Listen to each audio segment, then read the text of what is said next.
ketika Allah ngagaurkeun rahmat jeung magfirah di bulan Ramadan.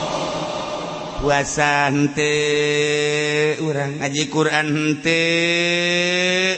kemudian sedekah ge henteu, selesai Ramadan urang teu beunang nanaon rogomaan purajul cilaka teh kanjengna. Sakitu keur diaur-aurna rahmat, embung mulung rahmat Allah, embung mulung magfirah Allah. Mangpang meungpeung geura di bulan Ramadan teh yeuh hayu urang gaur. Hiji jelema ngaran Muhammad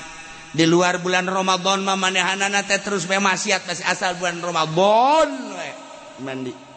make baju puasa salat bahkan qada sedekah disering-seringkeun ku tetanggana ge sia puasa teh bulan Ramadan ulah loba omong aing bae sia urusan sia besok ngurusan batur muka aing mah setahun sekali salat aing datang ka lebaran beres lebaran aing teh salat deui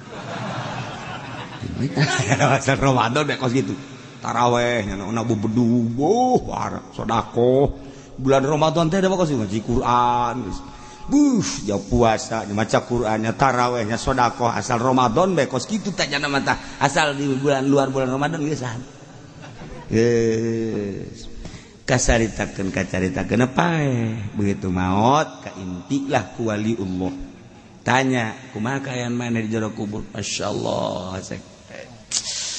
bangga kula bahagia kumaha sorga sia ka sorga kumaha lantaran ngagungkeun bulan Ramadan bulan nu lain melet